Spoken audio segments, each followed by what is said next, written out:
série value, comme on l'appelle, donc qui est la famille bas de gamme. Famille milieu de gamme, série pro, ou plus connue sous le nom de la gamme série DE. Et alors enfin la série ultra, la série DF. Donc les différentes familles se différencient entre elles par leur fonctionnalité. Donc au niveau de la value, fonctionnalité basique, parfois même pas de zoom, juste une rotation. On commence avec une taille de 1 pouce, infrarouge basique, pas de technologie jour-nuit comme un Darkfighter, un Power by Darkfighter ou un Darkfighter X. Je vous le dis, les zooms très limités, pas d'autotrack et pas des fonctionnalités comme nous le verrons après, comme le gyroscope, le rapid focus. Donc voilà, commençons directement avec les différentes gammes. Donc 3 grandes familles pour rappel. Donc nous allons plutôt nous concentrer au niveau de cette présentation sur les familles DE et DF. Donc quelles sont les différences entre ces deux familles? Donc, comme vous le voyez au niveau de ce tableau, à gauche, ça, famille DF, à droite, famille DE. Première grosse différence, la technologie du jour-nuit. Donc en DE, on est toujours en Power by Darkfighter, tandis qu'en DF, on va plutôt avoir des Darkfighters normaux ou X. Au niveau de la résolution, la résolution pour la gamme DE est de 4 mégapixels maximum contre 8 en DF. Au niveau des zooms, en DE, 15, 25 ou 32 fois. Et en DF, vous allez voir que nous pouvons monter jusqu'à 73 fois. Donc, tout nouveau modèle en DF, zoom 73 fois. Au niveau de l'IR, des distances bien plus importantes également, 150 mètres pour le DE et jusqu'à 800 mètres pour le DF. Un autotrack basique pour le DE et une version 3.0 pour le DF, ainsi qu'un indice de protection IP67, robustesse IK10, donc pouvant aller jusqu'à moins 40 degrés. Des fonctionnalités comme la capture de visage, la reconnaissance de plaques de voiture, le focus très très rapide, la stabilisation d'image, on le verra par après. Donc voilà les principales différences entre ces deux gammes. Donc DE, déjà très bonne gamme, DF, le haut de gamme chez Hikvision. Voilà la gamme DE, donc différents modèles hein, suivant les demandes qui se différencient les uns des autres par leur zoom, comme je vous le disais, qui peut aller jusqu'à 32 fois, par leur qualité résolution qui part de 2 jusqu'à 4 mégapixels, toujours du Power by Darkfighter en 0,005 lux, un infrarouge qui peut aller de 20 jusqu'à 150 mètres. Et l'autotrack, tout à fait basique, version 1. Nous verrons après un certain nombre de films qui comparent les différents autotracks entre eux. Sachez qu'au niveau de la tendance des ventes, on a plus de ventes au niveau des dômes avec les LED déportés, comme vous le voyez en haut à droite, principalement parce que ces dômes, on n'a pas une réflexion avec le globe comme on peut l'avoir avec les anciens dômes ou les dômes plutôt de la partie de gauche. À savoir que le petit dôme en haut à gauche, c'est un dôme qui est très bon marché et qui peut être utilisé dans beaucoup d'applications basiques où un gros zoom n'est pas nécessaire. On a, pour rappel, un zoom 4 fois. Donc, sachez qu'au niveau de la gamme de nos PTZ, le programme partenariat en fait, vous donnera aussi la possibilité d'avoir, entre autres au niveau des autres gammes comme Solutions, comme Tri-Series, etc., 5 ans de garantie sur les dômes. Le partenariat dont j'ai déjà parlé souvent, le remplacement avancé. Donc, c'est-à-dire que quand vous avez un dôme défectueux, on vous renverra un nouveau dôme avant de récupérer le défectueux, ce qui peut, dans certains cas, dans de nombreux cas d'ailleurs, vous faire gagner beaucoup de temps au niveau du remplacement du dôme défectueux. Des formations seront données, du support également dans le cadre de ce partenariat, de ce contrat. La gamme DF, donc passons plus en détail au niveau de la gamme DF.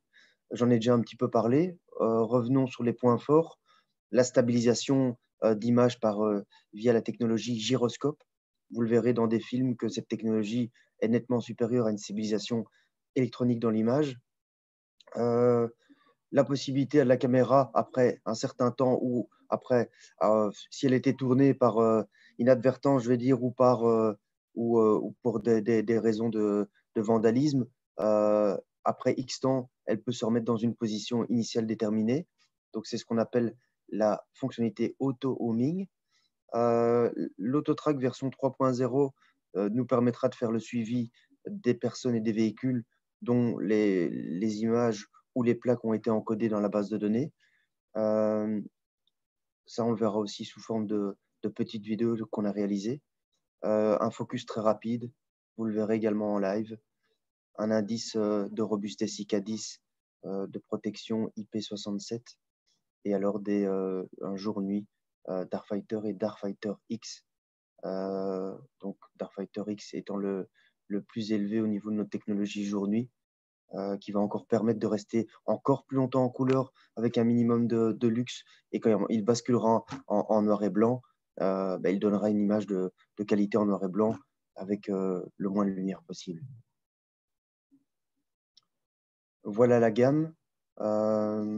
Donc, vous verrez, suivant les modèles, que vous avez la possibilité d'avoir l'Autotrack 2.0, l'ancien, ou le tout nouvel Autotrack, le 3.0. En termes de luminosité aussi, les modèles se différencieront par le fait qu'ils utilisent soit la technologie Darkfighter ou la Darkfighter X. Et en termes de zoom, on pourra aller jusqu'à un zoom 73 fois en partant d'un 25 fois.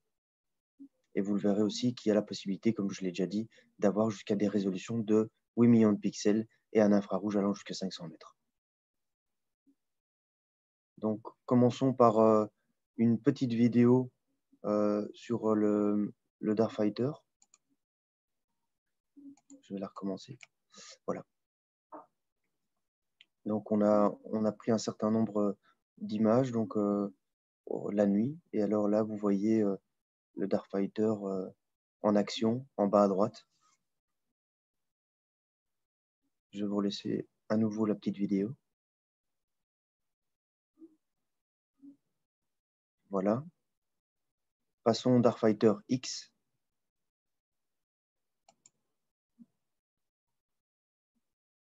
Donc, on part d'une situation où la caméra avait eu le temps de s'adapter, où on avait un éclairage urbain.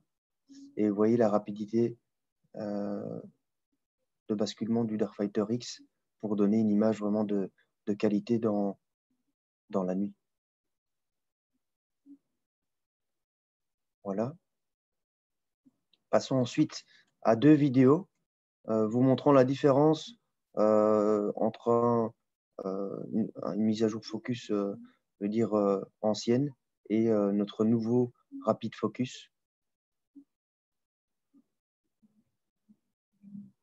Donc mise au point beaucoup plus rapide, beaucoup plus précise. Je vais recommencer pour ceux qui n'ont pas vu les deux petites vidéos. Voilà l'ancienne technologie. Vous voyez, certains temps pour la mise à jour, hein, enfin la mise à jour, pardon, le focus. Et alors, la nouvelle technologie, beaucoup plus rapide. Le focus est presque instantané. Voilà. À nouveau, une démo du rapid focus dans nos bureaux aux Pays-Bas.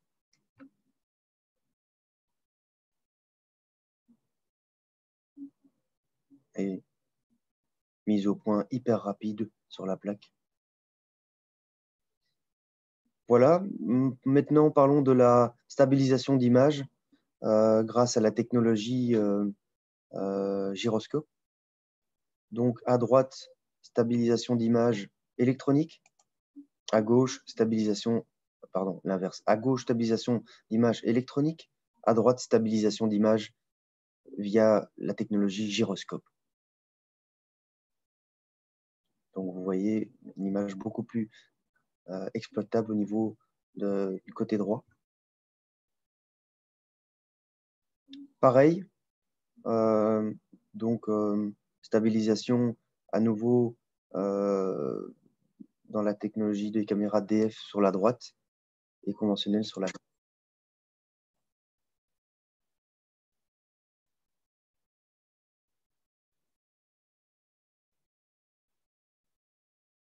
Appelée technologie OIS.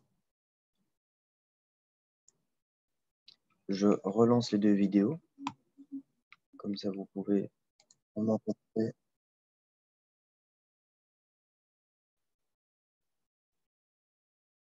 voyez, adaptation de la stabilisation beaucoup plus optimale côté droit dans les caméras DF. Voilà, continuons. Maintenant, parlons des autotracks. Donc, l'autotrack, c'est la capacité du dôme à faire un suivi automatique. Clairement, l'autotrack version 1, le dôme suivait tout. Et bien souvent, dans de nombreux cas, si vous aviez un arbre qui bougeait, le dôme allait se fixer sur l'arbre et il allait rester dessus. Ou alors, il prenait les animaux, le chien qui passe, le chat, l'oiseau, une feuille qui vole. En version 2.0, on a déjà eu une grosse évolution, à savoir qu'on a pu commencer à ne suivre que les véhicules ou les êtres humains et exclure les fausses alarmes créées par un arbre qui bouge, un chat qui passe, le soleil également. Donc, c'était vraiment un peu basé sur notre technologie AcuSense. Et donc, la version 3.0, qu'est-ce qu'elle nous permet de faire? Elle nous permet notamment d'encoder dans la base de données du dôme, par exemple, des visages et des plaques de voiture. Et donc, dès que ces visages ou ces plaques de voiture vont se présenter devant le dôme va les suivre et il ne va plus les lâcher. Donc, Autotrack 1.0.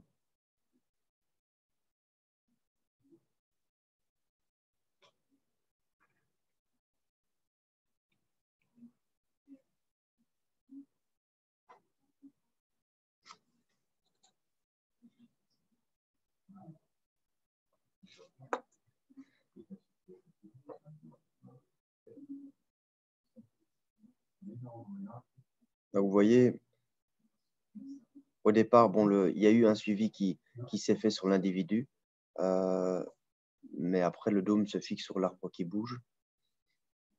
Faisons l'expérience avec un objet en Autotrack 2.0.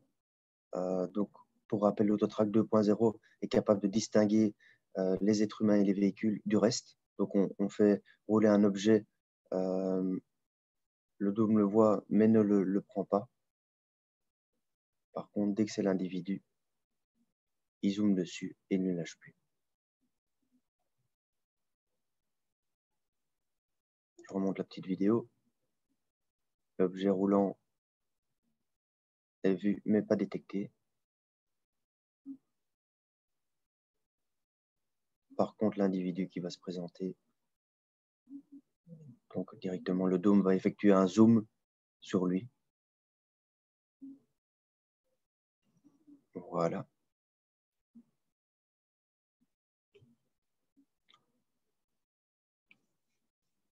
Pareil, comparons donc à gauche l'Autotrack version 1.0 et à droite le 2.0. Typiquement, à gauche, une série DE et à droite, une série DF. Lançons la vidéo. Donc, vous voyez, les phares de voiture en Autotrack version 1.0 vont créer une fausse alarme et le dôme va directement être attiré par les phares de voiture et se fixer dessus, alors que ce n'est pas du tout ce qui est attendu.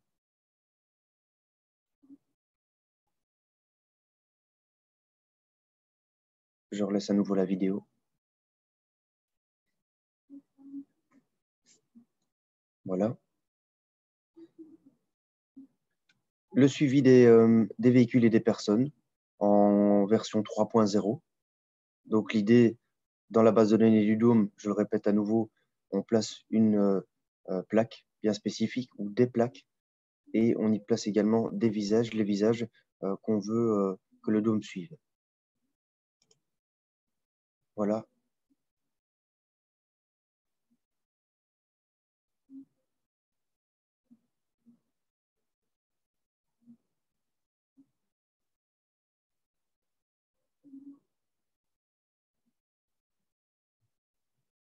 Donc la première plaque, bien évidemment, n'était pas dans la base de données, la seconde bien, et donc sur la seconde, le dôme reconnaît très rapidement la plaque et il nage plus la voiture.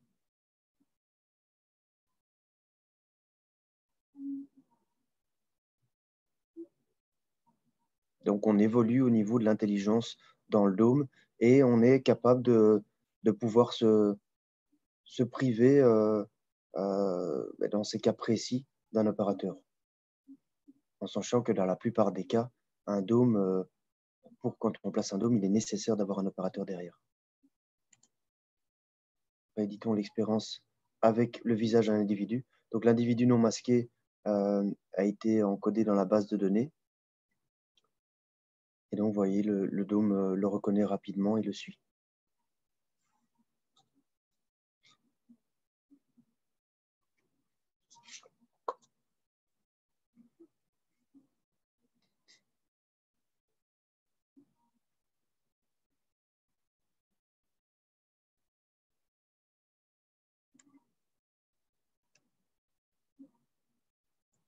Voilà.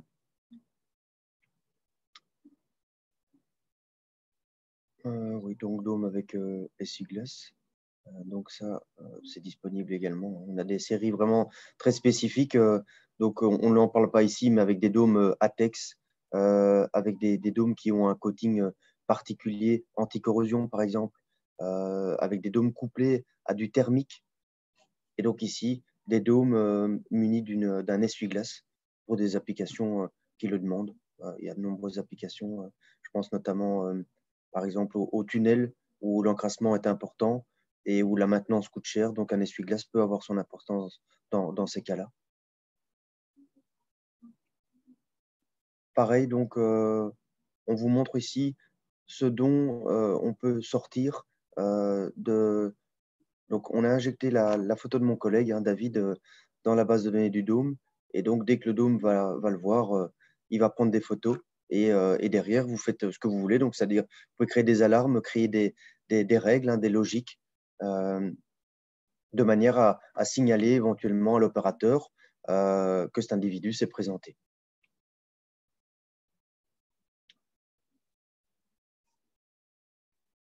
Encore un petit film. Donc, au niveau de la reconnaissance de plaques. Hein. Donc, le premier véhicule dont la plaque n'est pas dans cette base de données.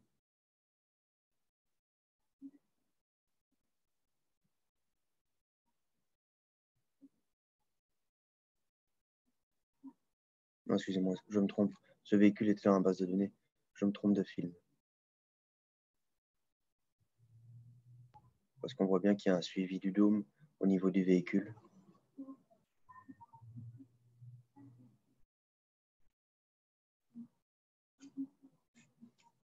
Voilà.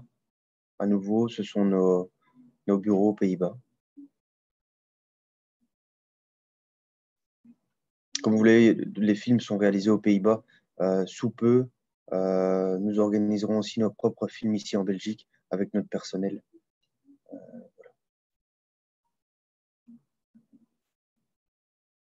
Voilà.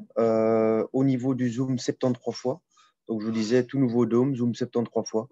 Je vais vous montrer une petite vidéo vous montrant la différence entre les différents zooms, donc à savoir le 25 fois, le 36 fois et le 73 fois.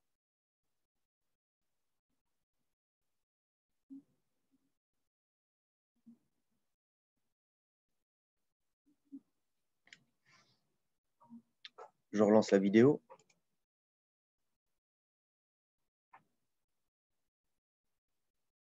Toujours aux Pays-Bas.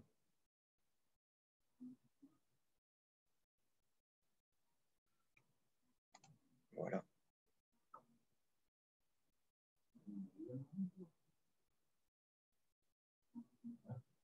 Parlons à présent des différences entre le preset, le patrol et le pattern. Donc, le preset, c'est une programmation qu'on va réaliser au niveau du DOM. Donc, c'est un endroit précis qu'on va déterminer au DOM et on va lui donner la commande d'aller à cet endroit précis ou à ces endroits précis par un contact sec, par une commande de l'enregistreur, du logiciel. Au niveau du patrol, là, c'est une séquence en fait de preset qui va être automatiquement exécuté. On peut comparer ça au tour de ronde.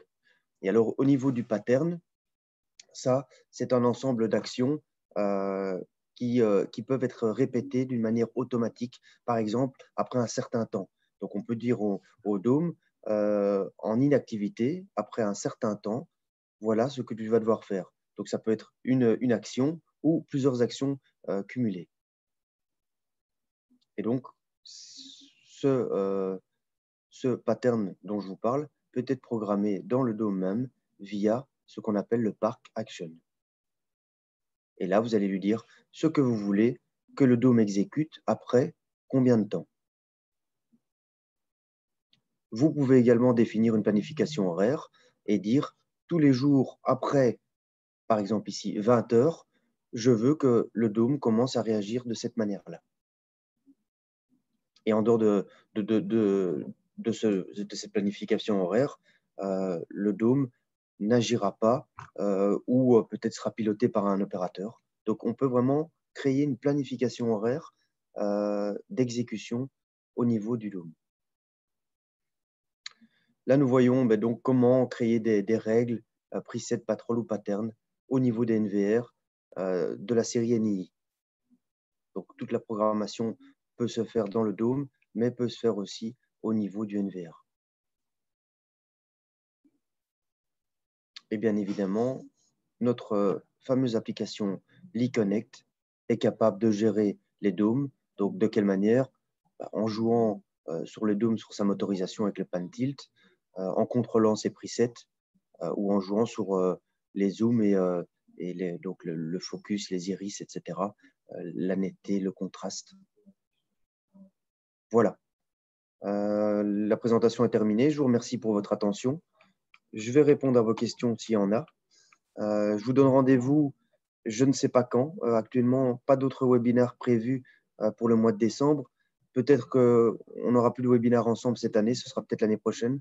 En tout cas, s'il y en a encore un d'organisé, vous serez évidemment avertis comme d'habitude. Voilà, je vous remercie pour votre attention. Je vous souhaite un bon week-end et je réponds donc à vos questions comme je viens de vous le dire. À très bientôt. Au revoir.